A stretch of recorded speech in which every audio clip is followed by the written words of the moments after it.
변수가 많은 대학 입시, 저 변춘수가 여러분의 학과 선택을 도와드리겠습니다. 안녕하세요. EBS 입시 온라인 학과 선택 MC 변춘수입니다. 여러분, 오늘 함께 이야기 나눌 학과는 말로 설명하는 것보다는 일단 눈으로 보시는 게 더 빠를 것 같은데요. 힌트를 드리자면 몸으로 표현하는 예술입니다. 어떤 학과인지 화면으로 만나보시죠.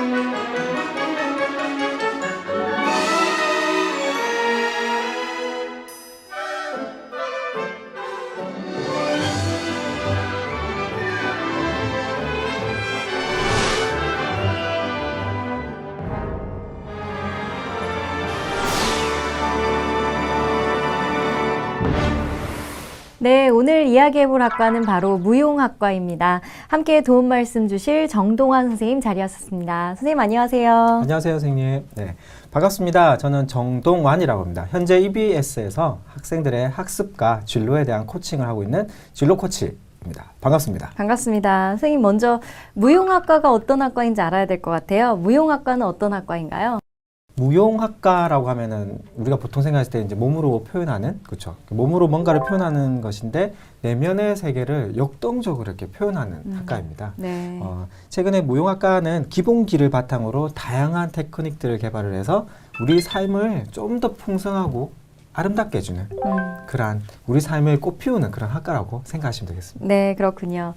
선생님, 그 대학의 무용학과는 보통 한국무용, 현대무용, 발레 이렇게 세 가지 분야로 나뉜다고 들었는데요. 이 세 가지가 어떤 차이가 있나요? 말씀하신 대로 크게 장르가 세 가지입니다. 한국무용, 그리고 현대무용, 발레. 네. 세 가지 중에서도 어떤 실기와 이론으로 나눠져 있고요. 그리고 각 장르마다 또 다양한 교과목들이 있습니다. 네. 이런 걸 바탕으로 이제 학생들을 교육을 시켜서 무용에 대한 안목과 식견을 높이고 있습니다. 조금 구체적으로 살펴보면 한국무용 같은 경우에는 동양적인 선이 있습니다. 네. 그리고 동양적인 호흡이 있는데 이것을 정, 중, 동이라고 합니다. 멈춰 있거나 약간의 움직임이 있거나 이렇게 움직이거나 그러한 움직임과 네. 그리고 호흡법이 있습니다. 네. 그 호흡법을 익혀서 이렇게 우리나라의 성과 그런 공간을 표현하는 게 이제 한국무용이라고 네. 보시면 되겠고, 현대무용 같은 경우에는 만약에 약간 스타일리시하죠.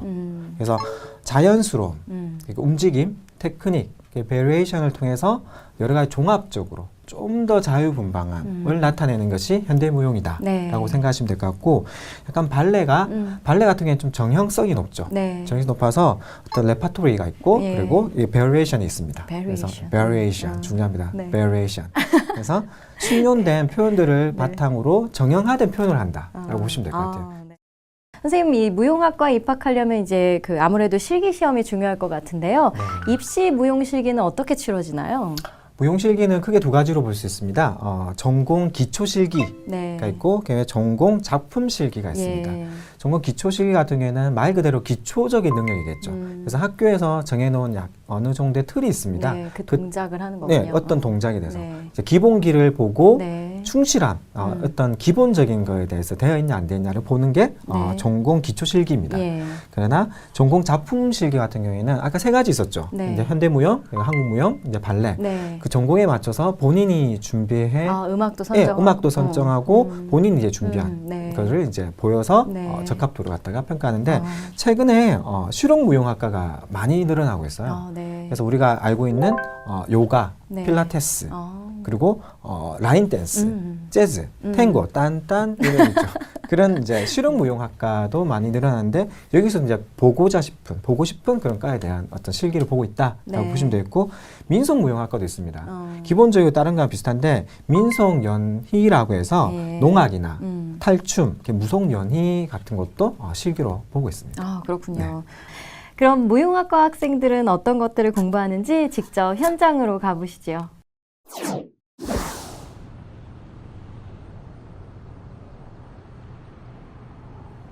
학생들의 발레 연습이 뜨거운 현장. 연습을 하는 학생들의 표정이 참으 진지한데요. 어릴 때부터 무용학과에 입학하기까지 발레를 배운 기간만 10년이 넘기도 하지만 대학에서 배우는 무용은 또 다르다고 합니다. 엑스트라 주세요. 중고등학교 때는 확실히 테크닉적인 것만 많이 했는데 대학 와서는 표현력, 막 김연아 피겨스케이팅이랑 강수진 발레리나처럼 표현력을 더 중요시하고 감수성을 더 연기하는 면을 더 많이 배우는 것 같아요. 선생님께서 다 하나하나 챙겨주시고 하나하나 뭐 도와주시고 이제 대학을 가기 위해서 수업을 많이 받았으니까 그랬는데 이제 대학 오니까 굉장히 개인적으로 해야 될 것들이 많더라고요. 이제 챙겨주는 사람도 없고 이제 제가 성인이다 보니까 제가 할 일을 제가 알아서 하나하나 다 챙겨야 하는 점이 좀 달랐던 것 같아요. 네. 대다수 학생들이 프로 무대를 목표로 하는 무용학과. 실제로 발레단 활동과 학교 생활을 병행하는 학생들도 있다고 하는데요. 그렇다 보니 학교 수업에선 프로 발레단에서 바로 공연을 해도 문제없을 만큼 전문적인 기술과 표현력을 중심으로 배운다고 합니다.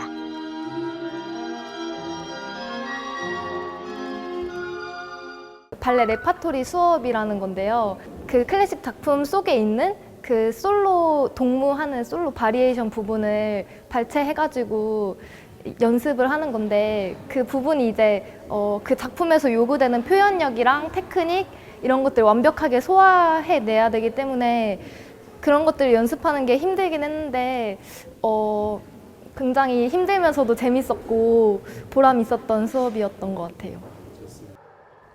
일반적으로 대학의 무용학과는 발레, 한국무용, 현대무용 이렇게 세 가지로 전공을 나누는데요. 세 전공 모두 춤이라는 장르는 같지만 서로 추구하는 방향이 다르고 각자의 개성이 뚜렷하다는 특징이 있습니다.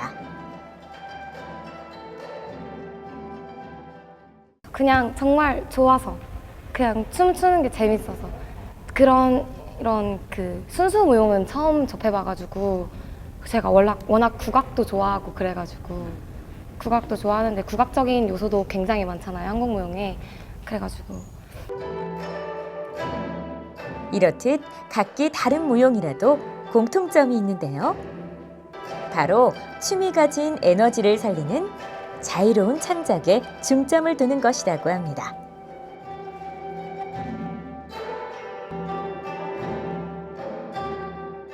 다양하게 많이 듣거든요. 무용에 대해서도 관한 걸 듣고 아니면 다른 과가 듣는 것처럼 뭐 교양 그리스나 뭐 이런 거 서양 철학, 문제 해결 뭐 이런 것도 많이 듣고 왜냐면 한국 무용은 감정을 표현하는 거기 때문에 이런 다른 수업을 들으면서 거기에 얻어지는 거 있고 그리고 생각을 더 깊게 하게 되는 그런 것들이 있는 것 같아요. 실기도 중요하지만 실제 그 모든 작품이 특히 무용 그렇겠지만 무용이 몸을 매체로 하긴 하지만은 실제 그 모든 작품 안에는 예를 들어 문학이나 철학이나 과학, 미술, 음악, 시 모든 것이 다 어우러져서 나오는 공간이거든요. 그래서 그런 이론적인 부분, 교양 과정도 굉장히 중요합니다.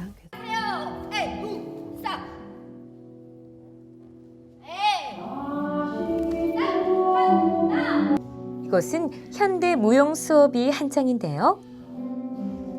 현대무용은 형식에 얽매이지 않는 자유로움과 에너지 넘치는 강한 움직임이 특징. 저희 파트의 특징이라고도 할 수 있는데 굉장히 좀 에너지 있고 항상 다른 파트보다는 더 잘 놀 수 있고 잘 출 수 있고 그런 게 저희 장점이라고 생각해요. 에너지 넘치는 게.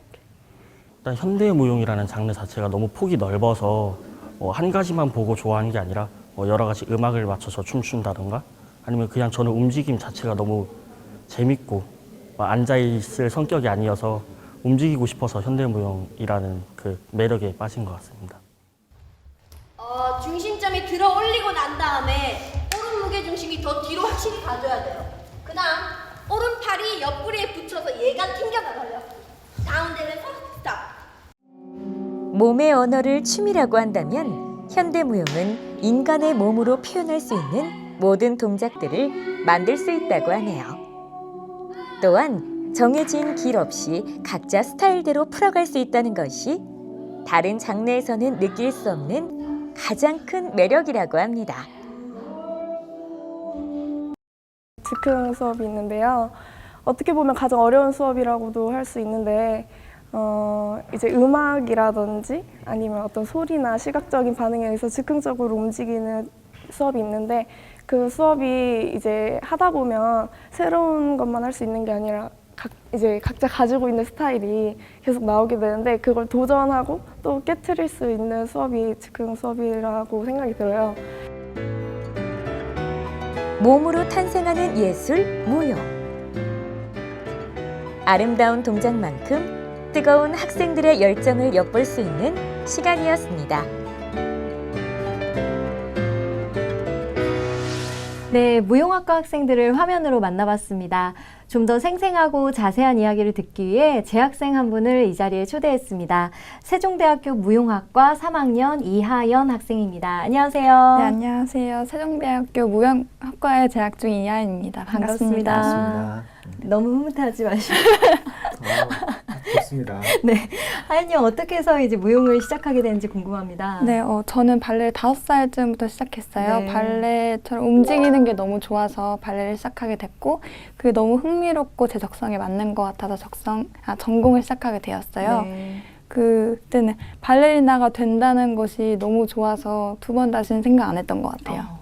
실례가 안 된다면 몇 가지 무용 동작 좀 보여줄 수 있을까요? 네, 여기서 무용 동작이라기보다는 네. 무용 마임, 발레 마임 보여드릴 수 있을 것 같은데요. 네. 발레가 사랑 이야기가 많다 보니까 네. 사랑에 관련된 마임이 많아요. 그래서 나는 당신을 사랑합니다라고 심장에 손을 갖다 대기도 하고요. 나는 네, 당신을 가르치고 사랑합니다. 가르치면서 사랑합니다. 하고 사랑합니다. 네, 그리고 결혼을 맹세하는 마임, 결혼 네 번째 손가락이요. 반지 어디 갔어요? 그리고 아름답다라고 손을 아름답다. 턱을 이렇게 쓸어서 아니 그거 말고 네 이렇게 턱을 쓸어 이렇게. 턱을 쓰기도 하고 뭐 춤을 춥시다라는 마임. 네. 와, 좋다.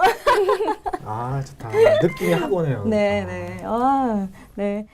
이 무용학과 입학하게 되면 어떤 수업들을 배우는지 궁금한데요. 하연 양이 대표적으로 어떤 과목들이 있는지 소개해 주시죠. 저희 학교의 경우에 전공 필수로는 발레 레파토리, 발레 테크닉에서 기본적인 테크닉과 기본기를 익히는 데 있고요. 전공 선택으로는 컨템포러리 발레나 발레와 필라테스, 그리고 즉흥 수업 등이 있어요. 네. 그리고 이론으로는 뭐 예술사, 뭐 서양 무용사나 동양 무용사 등 이론 수업도 있고, 그리고 캐릭터의 심층적인 성격을 분석하는 무용작품 분석이라는 수업도 있어요. 네, 그렇군요. 뭐 실기 이론이 이제 적절히 병행되고 있는 것 같은데요. 선생님, 일반적으로 이 전국의 무용학과는 어떤 커리큘럼으로 진행이 되고 있나요? 보통 비율로 따지면 이제 실기가 60% 그리고 이론이 40% 40%. 정도입니다. 네. 그래서 두 가지를 바탕으로 이제 반복적인 연습을 할 수밖에 없어요. 기본기를 쌓기 위해서. 근데 기본기가 쌓아진 다음에는 어떤 신체와 그런 정서의 완벽한 융합을 바탕으로 다양한 테크닉을 개발을 하고 그것을 융합을 해서 자신만의 표현을 하는 그런 식으로 이제 교육 과정이 운영되고 있습니다. 네. 추가적으로 무용 개론, 그렇죠? 그리고 무용 지도법, 그리고 무용 작품 해설 하는 부분들, 그리고 안무법들을 배우고 있습니다. 그렇군요. 네. 하연 양 발레를 전공하고 있다고 들었습니다. 그 뭐 현대무용, 한국무용, 발레 중에서 발레를 택한 건 어떤 이유였는지, 그리고 이제 다른 학생들은 일반적으로 어떻게 그 전공을 선택하는지 궁금합니다. 네, 저 같은 경우는 처음으로 발레를 TV로 접하게 돼서 흥미를 갖게 되고 관심 갖게 되고 하다 보니까 너무 적성에 맞는 것 같아서 전공을 택하게 되었어요. 네. 다른 친구들의 경우에는 뭐 다른 선생님들의 권유로 전공을 변경하는 경우도 있다고 해요. 네. 보통은 거의 자기가 좋아하거나 흥미가 있으면 그 전공을 선택하거나 네, 보통은 다 자기 적성에 맞는 걸 찾아가는 것 같아요. 그렇군요. 궁금한 게 그 대학에 입학할 때 그러면 이제 뭐 한국무용, 발레 이렇게 딱딱 정해져서 입학을 하게 되나요? 네, 보통 예술고등학교에서도 이어져서 발레, 그리고 한국무용, 현대무용 전공을 선택해서 하기도 하고 그 사이에 전과를 하는 경우도 있어요. 네, 그렇군요. 네, 신기하네요. 근데 이제 발레라고 하면은 우리가 일반적으로 떠올릴 때 무대 위에서 우아한 동작을 하는 발레리나 떠올리잖아요. 네. 그런데 그 중에서도 이제 무용 중에서도 발레의 가장 큰 매력은 무엇일까요? 그리고 또 뭐 가장 어려운 점이랄까? 그런 건 어떤 것이 있을까요? 네, 완벽한 무용수가 되기 위해서는 매일 반복되는 연습과 그리고 넘어지기도 하고 부상을 입기도 하고 슬럼프도 겪기도 하잖아요. 네, 국립발레단에 현재 단장으로 계신 강수진 발레리나께서는 고통을 친구로 여긴다는 말씀을 하셨어요. 정신적으로나 신체적으로 채찍질을 해야 하는 거니까 그렇게 힘들지만 그 연습이 무대에서 잘 실현되었을 때 성취감이나 행복감이 매력이라고 할 수 있을 것 같아요. 네, 뭐 채찍질. 고통을 친구로 생각한다. 네. 강수진 씨 혹시 발 보셨나요? 네. 그 박지성 씨 혹시 축구 선수 발도 보셨나요? 둘이 굉장히 비슷합니다. 그만큼 고통스럽다는 거죠. 채찍질. 엄청난 그 힘든 과정이 진짜 있을 거예요. 그렇지만 이제 해냈을 때 그런 성취감 그런 것도 크다 이런 말씀이신데요. 아름답습니다. 학생들이 또 궁금해하는 것이 무용을 하려면 이제 몸 관리나 체력 관리가 중요할 텐데 무용학과 학생만의 고충이랄까요? 이런 건 어떤 것이 있을까요? 사실 가장 어려운 거는 음식의 유혹을 참는 거거든요. 그렇죠. 네, SNS나 그런 데 보면 맛있는 사진이 굉장히 많이 올라오잖아요. 요새 방송 프로그램도 많고. 네, 맞아요. 근데 그걸 다 먹게 되면 저희는 체중을 유지할 수가 없어요. 그래서 뭐 양을 줄인다든지 아니면 칼로리가 적은 음식을 많이 먹는데 그래도 그렇게 컨트롤하는 게 되게 스트레스가 많이 받더라고요. 그런데 뭐 요즘에는 연습량이 많아서 그렇게 그것에 좌우되진 않는 것 같아요. 그리고 뭐 고충이라면 저녁에 있는 실기 수업을 하고 나서 정규 수업 과제를 해야 할 때가 신체적으로 굉장히 피곤하더라고요. 필기나 실기 두 가지를 병행해야 하니까 두 가지 토끼를 잡는 건 여간 쉬운 일은 아닌 것 같아요. 얼마나 먹는지 궁금하신데 갑자기. 그래요? 네. 아니, 음식을 많이 참아야 된다고 하니까 어떤 정도로 먹나요? 식단이 어떻게 돼요? 저희가 실기를 하기 전에는 2시간 정도 공복인 상태여서 해야지 좀 편하거든요. 그래서 아침 정도는 거르는 것 같아요. 그래서 점심을 주로 먹는데 심지어 저희 부모님이 요리사시고 사실 저희 동생들이 있는데 동생들 다 조리고를 나왔어요. 그래서 조리고 입시가 과제가 조리를 하는 거잖아요. 근데 그 시즌에 저도 입시여서 굉장히 그 집안에서 냄새를 참는 게 힘들었던 기억도 있어요. 네, 음식 참는 거 참 힘들 것 같은데요. 그런데 제가 듣기로는 이 체력 관리도 중요하지만 음악에 맞춰서 춤을 춰야 되기 때문에 뭔가 리듬적인 감각 그리고 뭔가 이렇게 창조해내야 되기 때문에 인문학적인 소양도 중요하다고 들었는데 어떤가요? 맞습니다. 음악에 맞춰서 본인의 몸을 표현해야 되기 때문에 리듬 감각이 참 중요하죠. 근데 그 리듬 감각 같은 경우에도 어떤 내용에 대한 이해, 캐릭터에 대한 이해가 되어야 되기 때문에 보통 문학, 그리고 철학, 그리고 음악, 미술, 과학 등 다양한 류의 어떤 교양을, 지식 교양을 많이 쌓습니다. 그래서 보통 쉬는 시간에 관련된 연극의 연출을 보거나 영화를 보거나 책을 읽거나 그런 식으로 인문학적 교양을 많이 쌓아가고 있습니다. 창작이 너무 힘드시죠? 네, 창작의 고통이라고 하죠. 그렇죠. 그래서 그걸 위해서 이제 인문학적인 게 짧게 생각하면 어디에 쓰지? 라고 하지만 그 바탕이 없으면 창조를 해내기 어렵다는 거죠. 그렇습니다. 하연 양, 이 무용학과만의 특색 있는 수업은 어떤 것이 있을까요? 하연 양이 들었던 수업 중에 가장 흥미롭게 들었던 수업 소개 좀 해주시죠. 하나만 고르긴 어려운데요. 제가 들었던 것 중에서는 예술사 수업, 무용사 수업이나 즉흥, 몸을 자유롭게 움직일 수 있는 즉흥 수업이나 발레 레파토리 수업이 있어요. 발레 레파토리 수업은 특히 발레 역사가 길기 때문에 그만큼 명작도 많고요. 그 작품 안에 캐릭터를 심층적으로 분석하고 표현하는 것을 연습하는 수업이라고 할 수 있는데 그 작품이 되게 재미있더라고요. 그리고 또 학년이 갈수록 좀 고난이도 기술을 요하는 좀 어려운 수업도 있을 것 같은데요. 하연 양 생각했을 때 어려웠던 수업 어떤 것들이 있었나요? 발레 레파토리 수업에서 솔로 바리에이션이나 아니면 남녀가 함께하는 2인물을 연습하는데요. 그게 아무래도 기본적인 테크닉도 중요하지만 그 표현력을 하는 게 되게 어렵기 때문에 고난이도의 수업이라고 생각하는데요. 특히 발레는 토슈즈를 신고 하는 무용이기 때문에 자칫 잘못하면 부상으로 이어질 수가 있거든요. 그래서 좀 더 섬세한 동작이 요구돼요. 네, 그렇군요. 조심하세요. 다치지 네, 않도록. 감사합니다. 네. 다치면 안 돼요. 하연 양 그동안 이제 학교 다니면서 많은 공연도 했을 것 같은데요. 어떤 공연들을 했는지 그리고 공연하면서 무엇을 느꼈는지 궁금합니다. 매 학기마다 발레 레파토리 수업에서 배우는 솔로나 그 말씀드렸던 파두두 그리고 여러 군무가 있거든요. 그 군무를 갈라 형식으로 공연하는데요. 갈라 형식이 뭐냐면 클래식 전막 공연에서 하이라이트인 부분만 발췌해서 모아서 프로그램을 구성하는 형식이고요. 네. 그리고 매년 연말마다 전막 공연 호두깎이 인형을 공연해요. 공연하다 보면 다양하고 새로운 역할도 할 수 있어서 재밌고 저희끼리 소품이나 의상도 연출할 수 있거든요. 네. 그리고 제일 중요한 건 저희가 분장을 하면서 점점 4학년이 가면 갈수록 실력이 늘고 있다는 게 중요한 것 같아요. 분장도 직접 하나요? 네, 분장 중요해서. 네. 하연 양 생각하기에 이 무용학과에는 어떤 학생들이 어울린다고 생각하나요? 어떤 학생들이 무용학과에 오면 즐겁게 대학생활을 할 수 있을까요? 앞서 말씀드렸다시피 저는 무용하는 것 자체가 정말 힘들지만 되게 행복하고 즐거워요. 네. 그래서 우선적으로 무용에 흥미를 느껴야 하고 열정이 가득한 친구들이 오면 좋을 것 같고요. 책임감과 근성도 당연히 물론이고요. 왜냐하면 맨날 반복되는 동작을 연습해야 하니까 네. 그런 고통도 좀 즐길 줄 아는 학생이면 좋을 것 같아요. 네. 힘들지만 즐겁고 행복하다라는 말이 참 인상적이네요. 그러네요. 네. 선생님이 생각하실 때는 어떤 흥미와 적성을 가진 학생이 이 무용학과에 적합할까요? 우리 하연 친구가 다 말을 잘해줬는데 그 중에서 특히 이제 신체 조건이 유리하면 좋지만 끊임없는 그 고통을 인내하는 그 강인한 체력과 정신 네, 그 부분이 가장 중요하다고 생각을 합니다. 그래서 어떤 무용학과 교수님이 이런 말씀하셨어요. 어떤 마음을 어떤 친구가 좋냐면 몸으로 시를 쓰는 연습, 몸으로 어떤 공간을 표현하는 연습.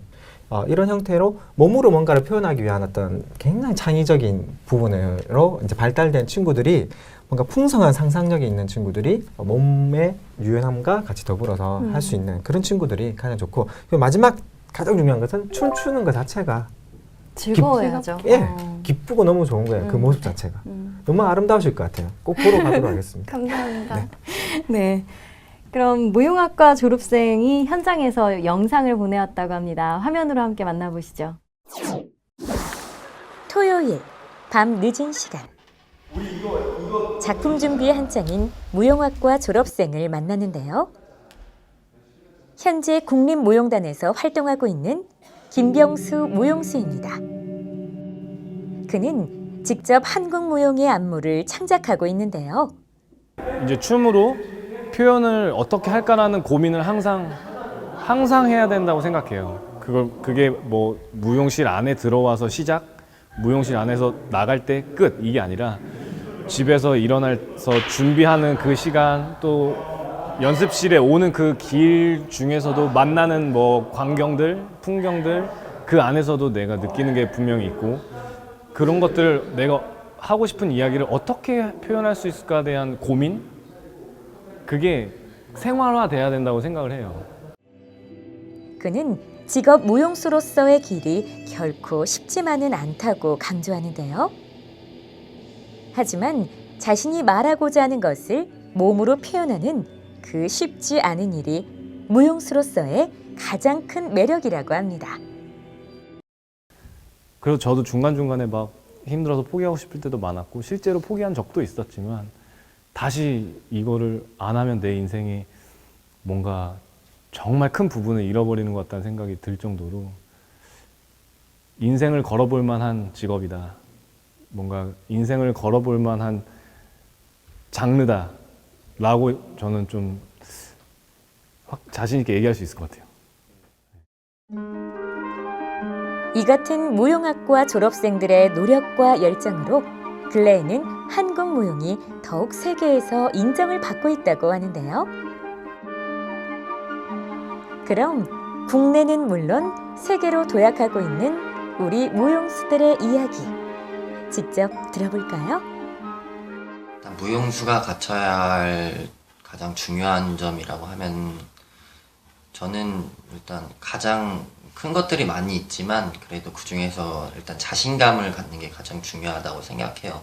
일단 왜냐면 저희 이제 무용수들은 관객들 앞에 서는 무대에서 관객들한테 저희의 춤을 보여주는 것이기 때문에 정말 자신감이 많이 빠진다면은 관객들과의 그 면에서 소통하는 것도 굉장히 어려움이 있고요.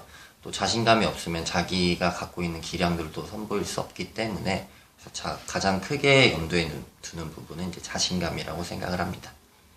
여러분들이 보시는 것과 같이 매스컴이나 또는 무대 위에서 만들어진 아름다운 무용수의 모습들은 그 전에 정말 수많은 피땀 흘리는 연습 과정들이 있었고 그런 고통들을 다 이겨냈기 때문에 그렇게 멋있고 아름다운 모습들이 만들어지는 겁니다. 그래서 단순히 겉모습만 보고 아름답다 해서 하지 마시고 깊이 한번 느껴보시고 그때 가서 내가 그래도 무용을 하고 싶다 하면 그때 선택을 하셔도 될 것 같습니다. 네, 사회에서 열심히 일하고 있는 무용학과 졸업생의 영상 잘 봤습니다. 선생님, 무용학과를 나오면 보통 어느 분야에서 일을 하게 되나요? 예, 그 학생들이 대부분이 스테이지를 좋아합니다. 스테이지. 무대에 서는 것을 대부분 학생들이 꿈을 꾸기 때문에 한 70% 정도 네. 무용단과 발레단에 이제 들어가서 활동을 하고 전문적으로 그래서 국내에서 활동하기도 하고 국외에서 활동하기도 합니다. 네. 그리고 한 30% 정도가 대학원에 진학을 해서 전문 지도 과정, 지도자 과정을 거쳐서 무용을 설계를 하고 갖추는 거죠. 근데 여기서 나오는 지원금은 예술 공공기관이나 정부에서 지원하는 부분이 많아요. 네. 그래서 여기서 공연의 기획하고 전체를 갖다가 홍보나 정책 제안까지도 하는 전문 분야로 가는 학생들이 많이 늘어나고 있는 추세거든요. 와, 하연 양이 화면으로 선배님 모습 만나봤는데요. 하연 양도 이제 진로에 대해 고민이 많을 것 같아요. 어느 분야에서 일을 하고 싶나요? 또 어떤 준비를 하고 있나요? 저는 좀 꿈이 많아서 고민이에요. 하고 싶은 게 무용가나 무용교사, 안무가, 연출가 등 되게 많은데 일단 전문적으로 무용수가 되고 싶어서 일단 실기에 매진하고 있고요. 컨템포러리 발레라고 모던 발레랑 클래식 발레를 넘나드는 무용수가 되기 위해서 컨템포러리도 많이 접하고 있습니다. 네, 꼭 훌륭한 무용수가 되길 바랍니다. 감사합니다. 네. 하연 양 이제 지금 무용을 배우면서 무용학과에 가고 싶은 중고등학생 혹은 아직 무용은 모르지만 배우고 싶어하는 학생들에게 한마디 해준다면 어떤 말 해주고 싶나요? 어떤 것이든지 꿈을 이루기 위해서는 무조건 노력이 필요하잖아요. 네. 그러니까 두려워하지 말고 용기 있게 자신감 있게 계속 도전했으면 좋겠고 특히 무용 같은 경우에는 동작뿐만 아니라 표현력이 굉장히 많이 중요하거든요. 그러니까 영화라든지 책을 많이 보면서 감성도 많이 기르는 게 좋을 것 같아요. 그렇군요. 네, 오늘은 무용학과에 대해 알아봤는데요. 영화 빌리 엘리어트에서 주인공 빌리가 오디션장에서 이런 말을 하죠. 춤출 때 전 그냥 사라져버려요. 마치 한 마리의 새가 되는 기분이에요. 이처럼 어떤 분야든 잘하냐 못하냐 소질이 있냐 없냐가 중요한 게 아니라 이 빌리처럼 누가 시키지 않아도 스스로 빠져서 즐겁게 해낼 수 있는 몰입이 가장 필요한 게 아닐까요? 오늘 함께 자리해 주신 정동환 선생님 그리고 이하연 양 감사합니다. 감사합니다. 고맙습니다. 시청자 여러분, 저는 다음 주 이 시간에 찾아뵙도록 하겠습니다. 고맙습니다.